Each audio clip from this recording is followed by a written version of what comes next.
Bonjour, donc dans cet exercice, tu dois tracer les symétriques de ce voilier. Alors d'abord, la première fois par rapport à la droite D et la deuxième fois par rapport à la droite AB.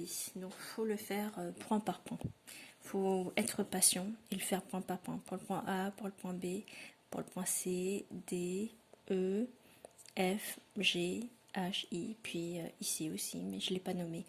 Alors pour gagner du temps, ce que tu peux faire, parce que c'est long quand même, c'est que tu peux utiliser la propriété de conservation des distances. Par exemple, comme tu vois, quand tu fais le symétrique de AB, tout simplement, tu vas faire le symétrique soit de A, soit de B, et tu vois qu'en fait, c'est une droite qui est perpendiculaire à ta ligne D. Donc ça, c'est pratique. Donc tu vas la plonger, et tu vas, par exemple, tracer le symétrique du point B. D'accord, donc tu vas passer ici, au point d'intersection, et tu vas reporter cette longueur avec un demi-cercle.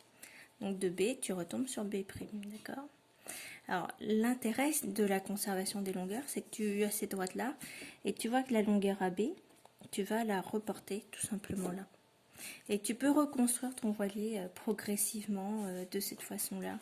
Ici, par exemple, par report de longueur, une fois que tu as cette ligne-là qui est perpendiculaire, tu sais que E et F sont dessus, non E', F' sont dessus. Donc tu peux juste reporter chacune des longueurs des points qui sont dessus pour les situer.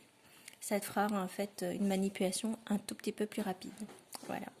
Alors, et cette figure est intéressante parce que si on fait la symétrie et encore la symétrie, on voit que ces deux figures-là sont très intéressantes.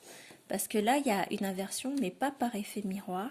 Il y a une inversion comme si on avait retourné en fait le bateau, comme si on lui avait fait un demi-tour de la figure verte à la figure rouge. Et là, tu vas voir l'année prochaine que ça va s'appeler la symétrie centrale. C'est la symétrie du demi-tour. Et là, on va faire le demi-tour par rapport à ce point-là. Donc c'est une symétrie intéressante que tu peux retenir juste de nom, que quand tu fais un demi-tour, c'est-à-dire 180 degrés, de 180 degrés, un demi-tour, c'est une symétrie centrale. Voilà.